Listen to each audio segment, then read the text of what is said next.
It's a classic. You don't know nothing about this. This was before your time.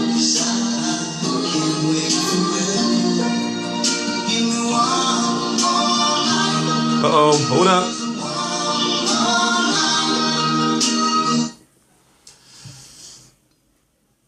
Probably not going to get paid for this video now. Oh, this is T Street Controversy. This is T Street Controversy Live. I cover every single major fight live. December the 5th, 2015, you're going to have WBA World Champion Danny Miracle Man Jacobs versus Peter Kid Chocolate Quillin.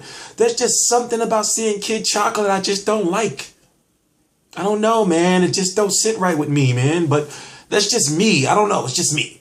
You know, maybe it's, I don't know. So we're just going to call him Peter Quillin. T Street Controversy. I already said that already.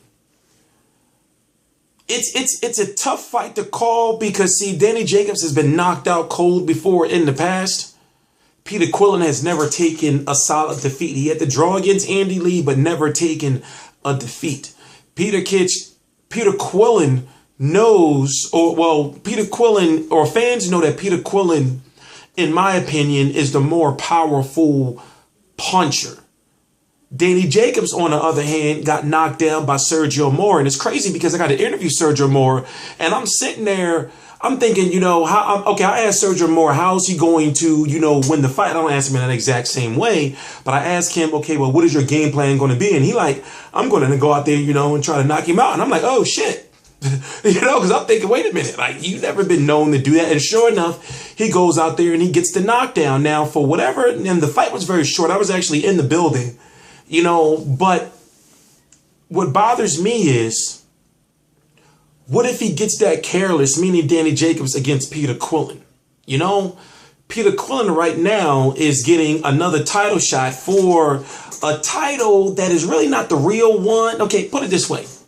It depends all on what weight division the world title means something in. For example, you got Keith Thurman, who's the WBA world champion, the same belt that Danny Jacobs has at 147. But Floyd Mayweather's the WBA super world. He hasn't vacated yet. But then you got, for example, in the division that Danny Jacobs and Peter Quillin are fighting for, you got Gennady Golovkin, who's the WBA super world, and Danny Jacobs, the WBA world. So the question I'm having is, how much prestige do you hold? Do you hold this WBA world title at? Because if Peter Quillin wins, yeah, okay, he'll be the WBA world champion. But then where does he go from here? Will he go try to fight a Miguel Cotto or a Gennady versus Golovkin? Likely not. Why? Is because, for one, those two sides don't do business with each other. I haven't, to be honest with you, even though Gennady Golovkin is K2 Promotions, he is HBO, but I don't even know if K2 Promotions does business with Al Heyman or not. But either way, I'm going with, it's a tough fight, but believe it or not, I'm actually going to go with Danny Jacobs on this for some reason, even though Peter Quillin has never taken a defeat and Danny Jacobs has been knocked out before. For some reason, I tend to gravitate towards, fighters who are commentators as well. For some reason, I think that Paulie Malignaggi always has a better chance than he normally does have. That's my flaw. That's why I don't gamble. Because some of my picks for fighters who are going to win come off some off the wall shit. But Danny Jacobs, in my opinion, is a better overall boxer than Peter Quillin. And also I'm thinking going into this fight, Peter Quillin is going to be the favorite, so I'm going to go with the underdog. December the 5th, 2015, it's official. I am going to be in the building. Going to be getting some interviews from Danny Jacobs and Peter Quillin. I'm T Street Controversy. This is T Street Controversy Live, December the 5th. It is on Showtime, not PBC. Danny Jacobs with his WBA world title versus Peter Quillin.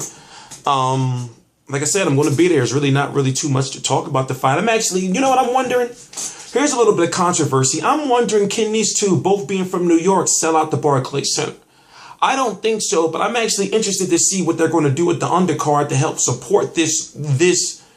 In my opinion, this is not a card that's a main event that should lead at the Barclays Center, in my opinion. But we'll see how it turns out, because I'm really interested to see how they're going to do the undercard. I'm T Street Controversy. This is T Street Controversy Live with RealCombatMedia.com, and I cover every single major fight live. Please subscribe.